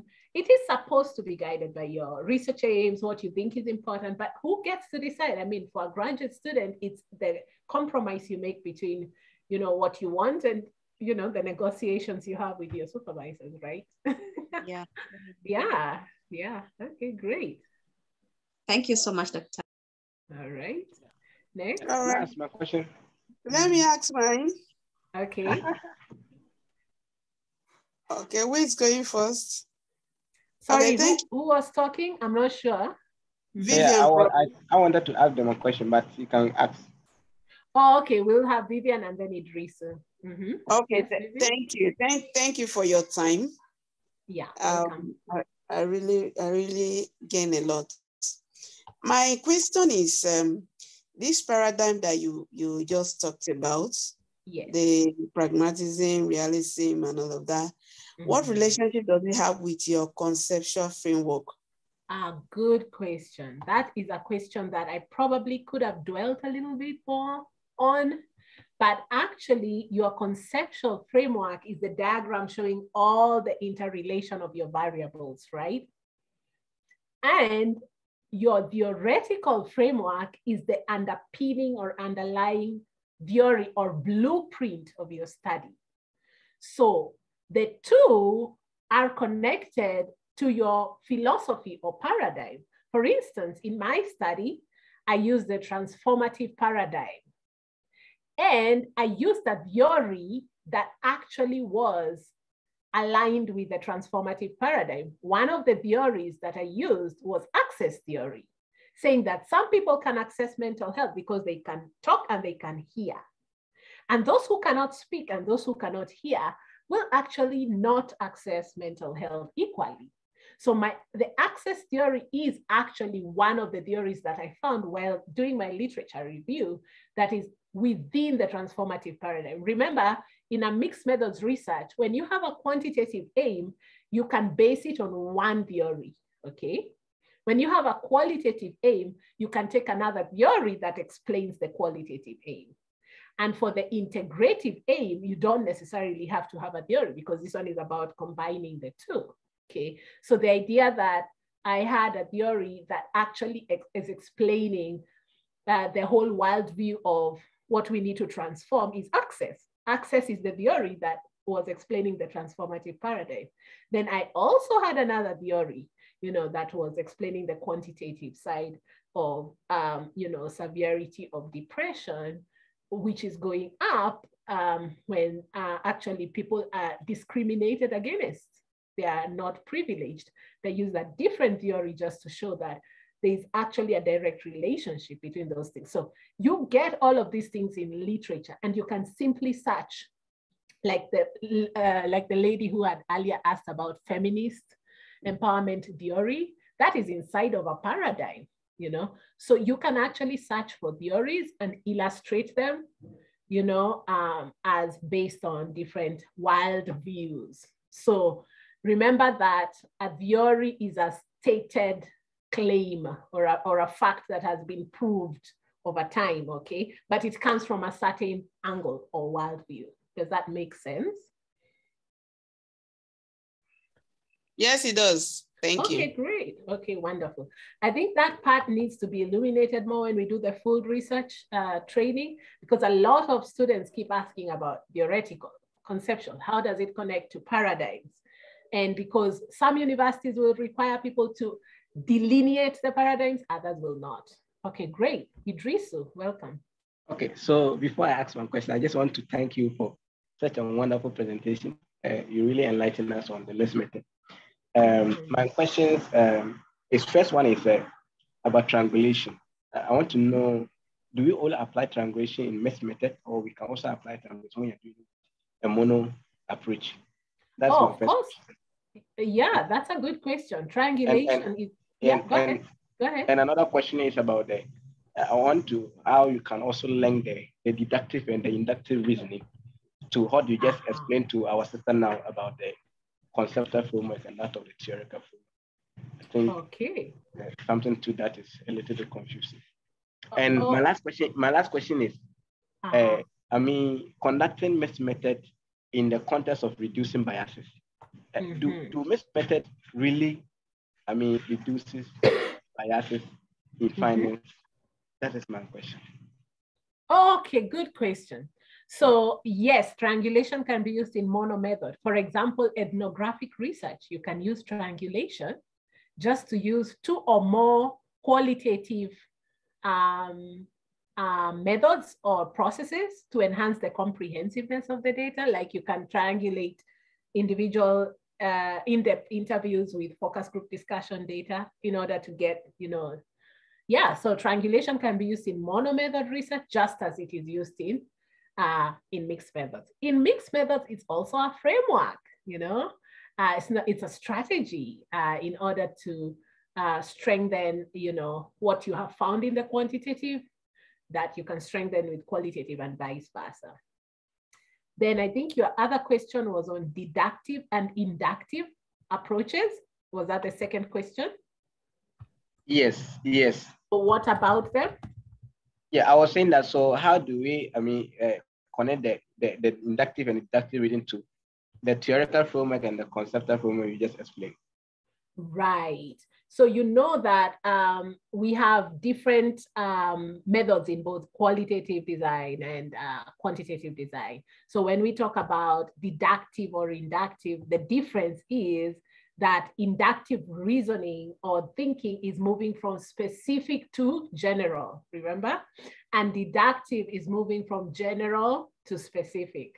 So those are approaches or ways to actually create, if you want to create a generalization. And so when you're now selecting your best method, remember the concentric ovals that I talked about earlier, you can decide, do I actually want to move into, from specific to general, broader generalizations? So then maybe that would mean that then I take a quantitative focused mixed method, okay? And if I want to move the opposite, then I'll take a qualitative focused, mixed method such as, So another question to that. So can that one inform your decision of selecting the particular design? Exactly. Yes, okay. Exactly. Yeah, those are just, inductive and deductive are just ways of looking at, analysis and approaches. Yes, it is definitely a factor to consider according to the aims and research questions of the study at hand or at question. Thank you. And sorry, excuse me, there was one more question by Idris. Yeah, the last question was, I just forgot. The last question was conducting MMR in the context of reducing biases. I wanted to know, do MMR really reduces biases in research findings? Yeah, it's a really good question. When we talk of triangulation, the main aim is actually to create confirmation or, a corroboration of information. So by triangulating, we hope to reduce biases. This is very controversial though, because the strengths of different MMR designs are deployed based on a variety of factors. So I must say that MMR designs can reduce biases if they are done well. I think the best answer that I can give to that question is that MMR studies can be done well or they can be done badly. And Cresswell emphasizes the importance of knowledge. You've got to know it deeply so that the decisions you're making as to what to do with your research design are actually based on research aims and things like that. So you've got to document and keep giving rationale and justification. And Cresswell says that even that criticism that MMR might be biased, he says it's not valid because he says those people who say that may not understand MMR deeply.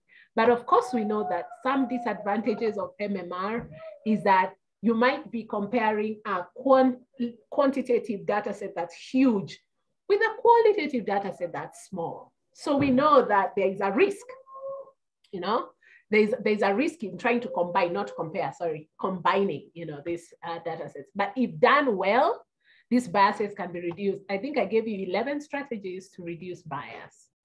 Okay. And one of them is going back to collect more data. So I was asking that question because of data comparability, and you have really highlighted that. So I think the biggest wars that are currently in the field of MMR research are from quantitative researchers who don't think qualitative research is serious enough to be even called research, you know? So again, of course, I'm from the economist side, that's why I'm right. Yeah. The bias might be coming actually more from the people who may not be accepting pragmatism as a paradigm, the idea that we can all sit in the same room and have different gods and all believe in different, you know, religions, you know. That's the example I'd given earlier about immensurability or something like that, yeah. All right, great. Can I ask a question regarding something you said for clarity? Yeah, sure, is that Alicia? That's me. From the gentleman who just asked a really good question, deductive and inductive reasoning. So deductive being, you know, you start with the specific and come up to general. So it's a inverted funnel, and then inductive being general coming down to specific. It's, you know, the funnel the correct way. So for a qual-focused mixed methodology, which reasoning do you tend to see more prominent, deductive or inductive? Of course, that will be from general to specific. For the inductive. Yeah, inductive. Yeah, qualitative does not make broad generalizations. It's more interested in in-depth explanations and rich descriptions. And if you design your study with the qualitative first, to just get a few pointers, then you go into the qual, you would still say that that's a qual-focused research using the inductive reasoning. Yes, inductive logic, because you are starting with qualitative research and then moving into, you know, quantitative. No, if you're starting with the quant and then moving into the... That's deductive. That's generalization, right? And I mean, yes.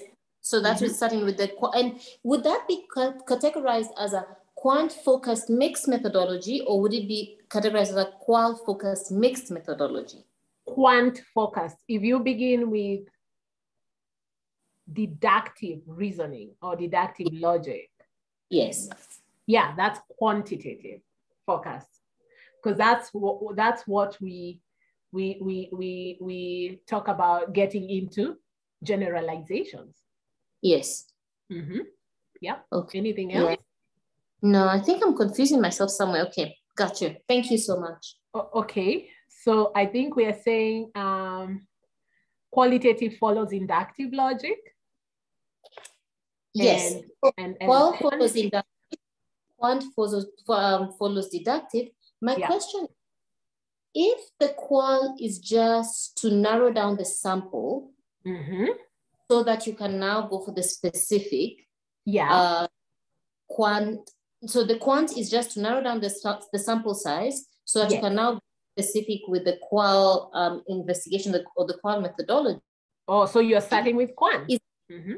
Yeah, you're starting with quant just to narrow down the population. Is that a qual-focused or a quant-focused mixed methodology? Quant-focused. The one you start with is the focus. That's the emphasis. Okay, okay. Quantity, yeah. Okay. And that's a good question, because a lot of mixed methods actually most popular across the world are quantitative focused. As I said earlier, people came into this mixed method space trying to, you know, add qualitative to quantitative. So it's, you know, the most popular. Also, most of them is the most popular, hey? Yes, yeah. Hasina, welcome. As we close. And that would be... sorry, Alicia, you are still saying something? Yes, and so that you could use the explanatory sequential design, isn't it? Because that is qual, then quant, then... Explanatory is quant, then qual. Yes. No, explanatory is qual, then quant. No, explanatory, to explain, or also called confirmatory. Explanatory is quantitative, then qualitative. It's exploratory, that's qualitative. That is qual, then quant, right, with you. Thank you. All right, welcome. Yes, Hasina, welcome. Repeat that, because no problem. So in a nutshell, we are saying that mixed methods also allows you to use both inductive and deductive reasoning, because inductive logic is the case of qualitative research, okay, where you can move, from a very general thing to a more specific thing, okay? But when we talk about deductive reasoning, so you are operationalizing the structure of analysis based on previous knowledge. So for instance, in deductive reasoning, that is deductive logic, that is quantitative, okay? So in other words, what we are saying is in the entire process of creating your design, you want to look at, are my study aims about getting representativeness? So we will need some quantitative measure where a sample represents a wider population, right? So that's a quantitative measure. Maybe we need to start with the quantitative measure and then add the qualitative findings to just expound on the quantitative measures. So then after you think about the logic of what you want to do on the ground, then is when you decide, okay, I'm going to do a quantitative, then qualitative. That is one type we call explanatory sequential design. So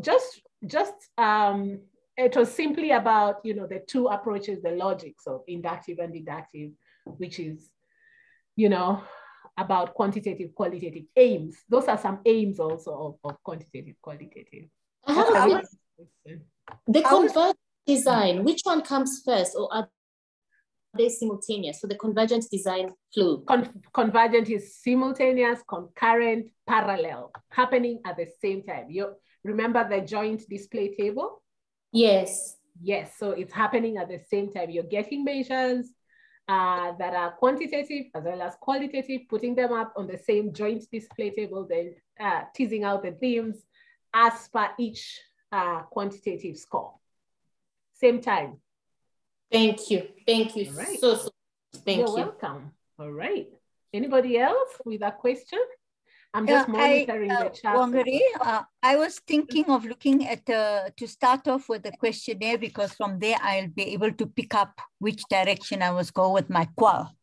So then it is from general, right? Is it from general to specific? Yes, for qual, yes. I'm using a questionnaire that's already been developed to figure out now where do they fit in, which area will I have to do, base my qual on. So what's your question? So then I'm going from general to specific, right? For qualitative, yes. No, I'm starting off with quantitative because quantitative. I'm yes, using specific to general. Quantitative is a questionnaire design that's specific to general. You want to make broad generalizations by asking a large number of people, maybe using a survey questionnaire. So yes, you're going from specific to general. So that is what I want my questionnaire to guide me on how to, what type of questions I must ask in my qualitative interviews.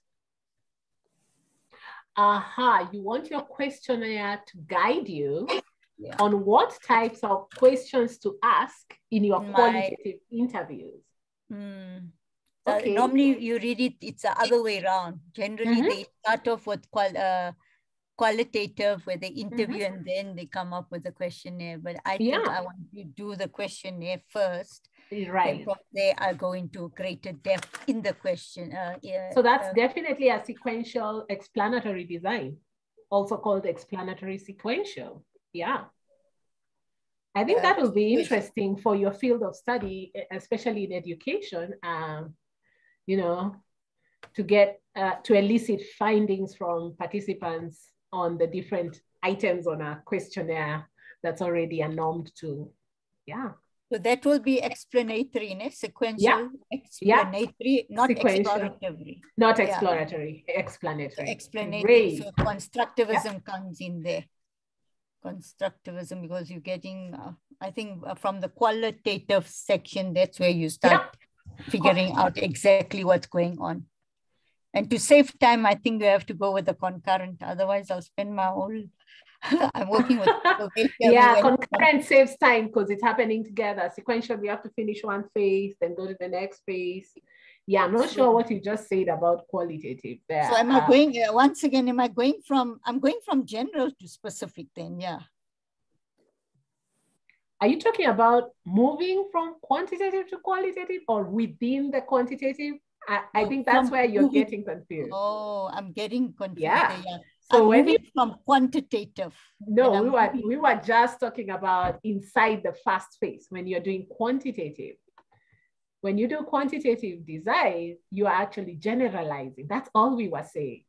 Oh, so okay. I think you misunderstood. I think you are thinking we are saying moving from quantitative to qualitative is generalizing. No, that's not what we are saying. We're saying inside the first phase called quantitative, what we are doing is getting a small sample that represents a bigger generalized population. Okay, I'll think about that. Okay. The best thing to do is to actually draw out your mixed methods research design. So it was really good you asked all these questions in the journal club because it birthed, this webinar and the upcoming training. This is really well done. So if you draw it out, it removes all confusion. So one of the best practices in mixed methods research is to actually draw out your framework, your flow charts, exactly what you think you'll do. You'll start with this and then you'll go to this. And when you do that, it gets really clear for anybody, not just experts or academia, but even people in the community. The day you'll go to present your results to them, they'll be able to follow. Oh, all right, great. We have to call it a day. I'm very happy to have met you all. Let us keep talking. If you're not in Journal Club, you're welcome. Please register to join Journal Club so you can get the materials. And we really value your feedback. So please give us your feedback on how to improve. I didn't know this would take 2.5 hours and counting, but we are very, very happy that you even asked all these different questions. Okay, great. Thank you, everybody, and good night, and you're welcome. Thank you so much.